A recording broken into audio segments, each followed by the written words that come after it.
Hello friends, आज की class के अंदर 17 फरवरी को कुमार गौरव सर के द्वारा आपकी फुलपत्ती वाली क्लास करवाई गई है, तो उसका मैं हैंड रिटन नोट्स के रूप में रिवीजन करवा रही हूँ। तो ये क्लास है वो आपके लिए वेरी इंपॉर्टेंट होने वाली है, तो प्लीज़ लास्ट तक क्लास को देखना है। चलो बिना टाइम वेस्ट की क्लास की शुरुआत करते हैं क्वेश्चन नंबर 1 से। अंतर्राष्ट्रीय मुद्रा कोष के अनुसार दुनिया की थर्ड सबसे बड़ी अर्थव्यवस्था का खिताब किसने हासिल किया है? तो जर्मनी ने। तो जो अंतर्राष्ट्रीय मुद्रा कोष है इसकी रिपोर्ट जारी की जाती है ग्लोबल इकोनॉमिक आउटलुक।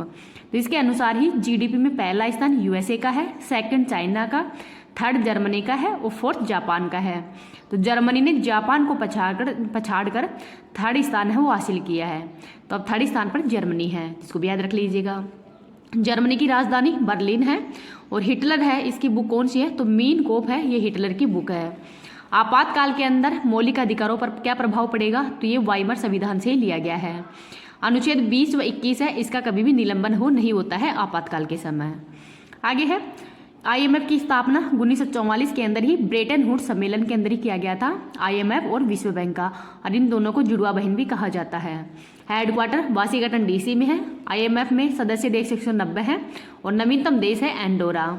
एसडीआर विशेष आहरण अधिकार मुद्रा है, इसमें 5 मुद्राएं शामिल हैं, डॉलर, यूरो, येन, पाउंड और रेमनबी। आगे देखते हैं Lallan top question. Share market में भारत की रैंक कौन सी है? तो 4th रैंक है। विश्व का काला प्रदेश तो रूर क्षेत्र है जर्मनी के अंदर। ग्लोबल फायर पावर इंडेक्स में भारत की रैंक 4th है। कोप 1 का आयोजन 1995 के अंदर ही बर्लिन में हुआ है और कोप 28 का आयोजन है ये यूएई के अंदर हुआ था, तो इसको भी याद रख लीजिएगा। इस क्लास की पीडीएफ है वो मैं टेलीग्राम पे डाल दूंगी। टेलीग्राम का लिंक इस वीडियो के कमेंट सेक्शन के अंदर पिन कर दूंगी, तो वहां से आप इसकी पीडीएफ है वो प्राप्त कर सकते हैं। आगे है क्वेश्चन नंबर 2। संयुक्त राष्ट्र सामाजिक विकास आयोग के 62वें सत्र की अध्यक्षता हो किसने की है? तो भारत के द्वारा की गई है। तो भारत है वो 2024 के अंदर ही इसका अध्यक्ष है। और कौन अध्यक्षता कौन करेगा? तो रुचिरा कंबोज है वो इसकी अध्यक्षता करेगी। 2025 के अंदर पोलैंड है वो इसका अध्यक्ष रहेगा और पोलैंड की राजधानी क्या है? तो वार्सा है। सामाजिक आर्थिक परिषद के अंदर टोटल सदस्य देश 54 है और इसका कार्यकाल है वो 3 वर्ष का होता है। आगे देखते हैं लल्लन टॉप क्वेश्चन। यूएन महासभा का अध्यक्ष 78वें सत्र का अध्यक्ष कौन है? तो डेनिन फ्रांसिस है और ये त्रिनाद व टोबैगो की राजदूत है। पहली महिला अध्यक्ष कौन थी? तो विजय लक्ष्मी पंडित है। विश्व बैंक के वर्तमान में अध्यक्ष अजय भंगा है। G20 2024 की अध्यक्षता ब्राजील ने की है। बिम्स्टेक का नया महासचिव कौन बना है? तो इंद्रमणि पांडे बने हैं और बिम्स्टेक है इसकी स्थापना 1997 में की गई है। टोटल 7 सदस्य देश है और हेडक्वार्टर है ढाका के अंदर, तो इसको भी याद रख लीजिएगा। क्वेश्चन नंबर 3 देखते हैं। इंडोनेशिया के नए राष्ट्रपति चुनाव में सर्वाधिक मत किसने प्राप्त किए हैं? तो ये बने हैं प्रबोवा सुबियांतो। जो प्रबोवा सुबियांतो हैं ये यहाँ पर 60% मत है वो प्राप्त किए हैं। अभी तक ये राष्ट्रपति नहीं चुने गए, लेकिन जो मत है वो सबसे ज़्यादा इनको ही प्राप्त हुए हैं। वर्तमान में राष्ट्रपति हैं जोको विडोडो और पहली राष्ट्रपति कौन थे? तो सुकर्णो थे। और भारत के अंदर पहली बार जो 26 जनवरी पर मुख्य अतिथि वो भी सुकर्णो ही थे। और विश्व का 4th सर्वाधिक आबादी वाला देश कौन सा है? तो इंडोनेशिया है। लल्लन टॉप क्वेश्चन देखते हैं। फिनलैंड के नए राष्ट्रपति अलेक्जेंडर स्टब बने हैं। हंगरी की पहली महिला राष्ट्रपति केटलिन नोवाक बनी है। माउंट सिनाबुक, मेरापी, क्राकातोआ ज्वालामुखी कहाँ पे है? तो इंडोनेशिया के अंदर। आसियान का हेडक्वार्टर जकार्ता इंडोनेशिया में है।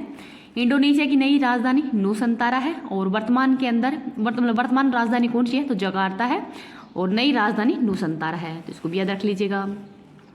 नेक्स्ट है क्वेश्चन नंबर 4। सतह से समुद्र तक मार करने वाली नई मिसाइल पदासूरी 6 का परीक्षण हाल ही में किसने किया है? तो उत्तरी कोरिया के द्वारा किया गया है। तो उत्तरी कोरिया ने ही जो पदासूरी 6 मिसाइल है इसका परीक्षण किया है। उत्तरी कोरिया की राजधानी प्योंगयांग है, मुद्रा वोन है। चाइना की राजधानी बीजिंग है, मुद्रा रेमनबी है। रूस की राजधानी मॉस्को है और मुद्रा रूबल है। इजराइल की राजधानी जेरूसलम है और मुद्रा है न्यू शेकेल।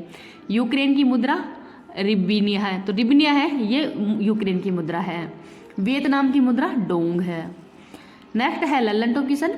38 डिग्री अक्षांश है ये उत्तरी कोरिया को दक्षिण कोरिया से अलग करती है। आकाश मिसाइल तो सरफेस टू एयर है और जो समर है उसके अंदर 2 आकाश मिसाइल लगी हुई है। पृथ्वी और अग्नि ये सरफेस टू सरफेस मिसाइल है, तो इनको भी याद रख लीजिएगा। आगे है question number 5। Elite 500 test wicket club में शामिल होने वाले सेकंड भारतीय गेंदबाज कौन बने हैं? तो इनका नाम है रविचंद्रन अश्विन, तो रविचंद्रन अश्विन है ये बने हैं। पहले खिलाड़ी कौन है, तो अनिल कुंबले है। और विश्व में पहले नंबर के खिलाड़ी कौन है, तो इनका नाम है मुथैया मुरलीधरन और ये श्रीलंका के खिलाड़ी हैं और इनकी ऑटोबायोग्राफी है 800। अर्जुन अवार्ड हाल ही में किस खिलाड़ी को दिया गया है, तो मोहम्मद शमी को। नो स्पिन, तो ये सेनवोर की आत्मकथा है। वाइड एंगल अनिल कुंबले की है। और स्टेट फ्रॉम द हार्ट ये कपिल देव की बुक है, तो इनको भी याद रख लीजिएगा। The test of my life Yuvraj Singh की है। सन्नी डे सुनील गावस्कर की है। A century is not enough Sourav Ganguly की है। बिलीव सुरेश रैना की है। प्लेइंग इज माई वे ये सचिन तेंदुलकर की है। नेक्स्ट है क्वेश्चन नंबर 6, आरबीआई ने किस पड़ोसी देश के साथ में यूपीआई को जोड़ने के लिए समझौता किया है, तो नेपाल के साथ में। तो आरबीआई है ये नेपाल का जो राष्ट्रीय बैंक है उसके साथ में समझौता किया है यूपीआई के लिए। उद्देश्य क्या है, तो सीमा पार लेन देन को बढ़ावा देना ही इसका प्रमुख उद्देश्य है। आरबीआई की स्थापना यंग हिल्टन आयोग की सिफारिश पर की गई है। स्थापना 1934 के एक्ट के तहत ही 1 अप्रैल 1935 को की गई है और हेडक्वार्टर मुंबई में है। वर्तमान में गवर्नर 25वें नंबर के हैं शक्तिकांत दास। लल्लन टॉप क्वेश्चन देखते हैं। यूपीआई अपनाने वाला पहला अरब देश यूएई है। यूपीआई अपनाने वाला पहला यूरोपीय देश फ्रांस है। और यूपीआई अपनाने वाला पड़ोसी देश श्रीलंका और मॉरिशस है। नेक्स्ट है क्वेश्चन नंबर 7, सरकारी ई मार्केट प्लस से 1 लाख करोड़ रुपए से अधिक की खरीदारी करने वाला पहला मंत्रालय कौन सा है, तो रक्षा मंत्रालय है। और इसका उद्देश्य क्या है, तो भ्रष्टाचार व लागत में कमी लाना है इसका प्रमुख उद्देश्य है। नेक्स्ट है क्वेश्चन नंबर 8, वृक्षारोपण के अंदर सामुदायिक भागीदारी को प्रोत्साहित करने के लिए ही वन मित्र योजना किसने प्रारंभ की है, तो हरियाणा सरकार ने। तो हरियाणा के अंदर हाल ही में वन मित्र योजना है इसकी शुरुआत की गई है और ये लगभग 7,500 पदों पर भर्ती होगी। उम्र पूछी गई है 18 से 60 वर्ष की और इसमें 30 रुपये प्रति पेड़ पे दिए जाएंगे। अगर पेड़ लगाने के बाद में 1 वर्ष तक उस पेड़ की देखभाल करनी पड़ेगी, उसके बाद में उनको 30 रुपये दिए जाएंगे। नेक्स्ट देखते हैं क्वेश्चन नंबर 9, भारत की पहली हेलीकॉप्टर आपातकालीन चिकित्सा सेवा है कहाँ पे प्रारंभ की गई है, तो उत्तराखंड के ऋषिकेश एम्स के अंदर ही शुरू की गई है। और 150 किलोमीटर क्षेत्र के अंदर ही जहाँ भी कहीं दुर्घटना होगी वहाँ तुरंत राहत है वो पहुँचाई जाएगी। और इसकी शुरुआत ज्योतिरादित्य सिंधिया है उनके द्वारा की गई है। फर्स्ट कार्टोग्राफी संग्रहालय कहाँ पे खोला गया है, तो ये भी उत्तराखंड के अंदर ही। आगे देखते हैं क्वेश्चन नंबर 10, भारतीय रेलवे खानपान और पर्यटन निगम लिमिटेड के चेयरमैन और एमडी पद पर किसे नियुक्त किया गया है, तो ये किया गया है आईएएस संजय कुमार जैन को। और आईसीएआई इनको चार्टेड अकाउंटेंट है, इनका सीईओ किसको नियुक्त किया है, तो रणजीत कुमार अग्रवाल है, इनको नियुक्त किया गया है। तो इनका नाम भी याद रख लीजिएगा। अगर आपकी क्लास पसंद आए तो प्लीज़ आप इसको ज़्यादा से ज़्यादा लाइक एंड शेयर कर देना। अभी तक चैनल को सब्सक्राइब नहीं किया तो प्लीज़ चैनल को सब्सक्राइब भी कर लेना। Thank you. अब देखते हैं जो आधुनिक इतिहास है गायत्री मंत्र के अंदर, तो उसको देख लेते हैं। 1905 के अंदर ही बंगाल विभाजन किसके समय हुआ था, तो उस समय वायसराय थे करजन। और 7 अगस्त 1905 के अंदर ही जो टाउन हॉल था कोलकाता के अंदर, तो वहां पर ही जो विदेशी वस्तुएं हैं उनका बहिष्कार भी किया गया था। 1907 के अंदर ही सूरत अधिवेशन हुआ था और इस समय ही कांग्रेस का विभाजन भी हो गया था, अर्थात नरम दल और गरम दल दोनों अलग हो गए थे। 1909 के अंदर ही मार्ले मिंटो एक्ट जो कि सांप्रदायिक निर्वाचन प्रणाली पर आधारित था। 9 अगस्त 1915 को ही गांधी जी अफ्रीका से भारत आए थे, तो इस समय ही प्रवासी भारतीय दिवस भी मनाया जाता है। क्यों 9 अगस्त को ही क्या मनाया जाता है, प्रवासी भारतीय दिवस भी मनाया जाता है। 1916 तो इस समय लखनऊ अधिवेशन हुआ था, इसके अध्यक्ष थे अंबिका चरण मजमूदार। और इस समय जो कांग्रेस तथा मुस्लिम लीग है इसके मध्य समझौता हुआ था। तथा होम रूल लीग मूवमेंट है ये किसके द्वारा शुरू किया गया है, तो एनी बिसेंट और बाल गंगाधर तिलक के द्वारा शुरू किया गया था। आगे देखते हैं 1917 के अंदर चंपारण, तो चंपारण कहाँ पे है, बिहार के अंदर ही है। और ये यहाँ पे गांधी जी के द्वारा ही चंपारण सत्याग्रह चलाया गया था। क्यों चलाया गया था, तो जो नील की खेती है इसके विरोध के अंदर ही इसको चलाया गया था। आगे देखते हैं 1919 के अंदर रोलेक्ट एक्ट, मोन्ट्यू चैम्सफोर्ड एक्ट और 13 अप्रैल 1919 को ही जलियांवाला बाग हत्याकांड भी हुआ था। आगे देखते हैं 1920 के अंदर असहयोग आंदोलन और फरवरी 1922 के अंदर ही चोरा चोरी घटना के कारण, जो चोरा चोरी घटना कहाँ पर हुई थी, तो गोरखपुर उत्तर प्रदेश के अंदर हुई थी। तो इस घटना के कारण ही असहयोग आंदोलन को समाप्त कर दिया गया था। 1923 के अंदर ही स्वराज पार्टी का गठन किया गया था, किसके द्वारा, तो CR मतलब चित्रन दास के द्वारा तथा मोतीलाल नेहरू के द्वारा ही शुरू किया गया था। 1924 के अंदर ही महात्मा गांधी जी के द्वारा ही जो बेलगांव अधिवेशन इसकी अध्यक्षता भी की गई थी।